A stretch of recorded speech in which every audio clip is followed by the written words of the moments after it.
Hi అండి, నమస్తే. నేను మీ Sonia. Welcome back to our channel smart Soni Shiva. ఈరోజు మన వీడియోలో ఫుల్ మఖానాతో క్యారమెల్ మఖానాని ఎలా చేసుకోవాలో ఈజీ వేలో చూపించిపోతున్నాను. చాలా టేస్టీగా ఉంటుందండి. చేసుకోవడం కూడా చాలా సింపుల్. ఇప్పుడు అలాగే హాలిడేస్ కదా, పిల్లలు ఇంట్లో ఉంటారు. ప్రతిసారి వచ్చి మమ్మీ తినడానికి ఏమైనా పెట్టు మమ్మీ అంటూ అడుగుతూ ఉంటారా? మీ పిల్లలు కూడా అలా అడిగే వాళ్ళు ఎవరైనా మీ ఇంట్లో ఉంటే ఈ రెసిపీని చేసి పెట్టండి. 10 to 15 డేస్ వరకు ఈజీగా స్టోర్ చేసుకోవచ్చు ఒకసారి చేసి పెట్టుకుంటే. సో ఈ క్యారమెల్ మఖానాని ఎలా చేసుకోవాలో చూసేద్దాం. వీడియోని స్కిప్ చేయకుండా లాస్ట్ వరకు చూసేయండి. మన ఛానల్ని ఫస్ట్ టైం చూస్తుంటే సబ్స్క్రైబ్ చేయండి. ముందుగా స్టవ్ మీద బాండి పెట్టుకొని బాండి కొంచెం హీట్ అయిన తర్వాత ఇందులోకి 2 కప్పుల దాకా ఫూల్ మఖానాన్ని వేసుకోవాలి.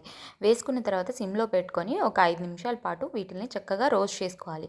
ఇలా రోస్ట్ చేసుకున్న తర్వాత ఒక పూల్ మఖానా తీసుకొని మనం ఇలా బ్రేక్ చేస్తే చక్కగా అది క్రిస్పీగా బ్రేక్ అయిపోతుంది అనమాట. అప్పుడు మనం వీటిల్ని ఇలా ఒక బౌల్లోకి తీసేసుకొని సపరేట్గా ఈ బౌల్ని పక్కన పెట్టేసుకోవాలి. ఇప్పుడు అదే ప్యాన్లో ఒక పావు కప్పు దాకా బెల్లం తురుమునైతే వేసుకోవాలి.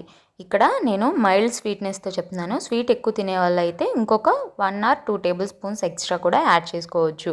బెల్లం తురుము వేసుకున్న తర్వాత ఒక 2 టేబుల్ స్పూన్స్ దాకా వాటర్ వేసుకోండి. బెల్లం కరగడానికి ఎక్కువ వాటర్ అయితే వేయొద్దు. ఇలా బెల్లం అంతా చక్కగా వేడికి కరిగిపోతుంది అనమాట. వాటర్ వేసుకుంటే ఇలా చక్కగా కరిగిపోయి ఇలా నురగలాగా ఫామ్ అవుతుంది. ఈ టైంలో ఇందులోకి వెన్న కానీ లేదా నెయ్యిని కానీ వేసుకోవాలి. నేనైతే ఇక్కడ ఒక 1 టీ స్పూన్ దాకా నెయ్యిని యాడ్ చేస్తున్నాను. మీ దగ్గర బటర్ ఉంటే బటర్ కూడా యాడ్ చేయొచ్చు.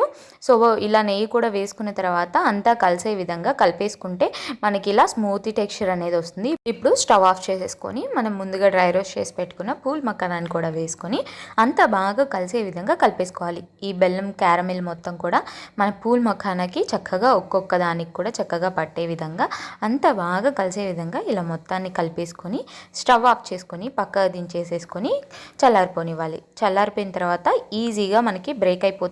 నేను ఇక్కడ మీకు చూపిస్తున్నాను చూడండి. ఇలా అంతా కూడా చల్లారిపోయిన తర్వాత చూపిస్తున్నాను. చక్కగా ఇలా అతుక్కున్న వాటిని ఇలా మనం తీసేస్తే చక్కగా విడివిడిగా ఒక్కొక్కటిగా వచ్చేస్తుంది. చాలా టేస్టీగా ఉంటుందన్నమాట.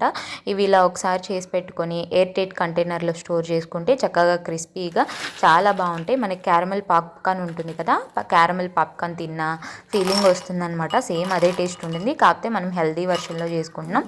సో తప్పకుండా ట్రై చేయండి. ఒక్కసారి కష్టపడితే చక్కగా ఈజీగా 15 to 20 డేస్ వరకు స్టోర్ చేసుకోవచ్చు. అలాగే ఇవి 10 to 15 మినిట్స్లో చేసేసుకోవచ్చు అనమాట. తప్పకుండా ట్రై చేసి ఎలా వచ్చిందో మీ ఫీడ్బ్యాక్ని నాతో షేర్ చేసుకోవడం అస్సలు మర్చిపోద్దు. ఈ వీడియో అయితే నచ్చిందని అనుకుంటున్నాను. వీడియో నచ్చితే వీడియోని లైక్ చేయండి. మీ ఫ్రెండ్స్ అండ్ ఫ్యామిలీ రిలేటివ్స్కి షేర్ చేయండి. ఇంకా ఇలాంటి ఎన్నో ఈజీ అండ్ క్విక్ రెసిపీస్ కోసం స్మార్ట్ సోనీ శివ ఛానల్ని సబ్స్క్రైబ్ చేయండి. ఈ వీడియో అయితే ఇంతే. మరొక మంచి వీడియోతో మళ్ళీ మీ ముందుకు వచ్చేస్తా. అంతవరకు సెలవు. Bye all. Thanks for watching.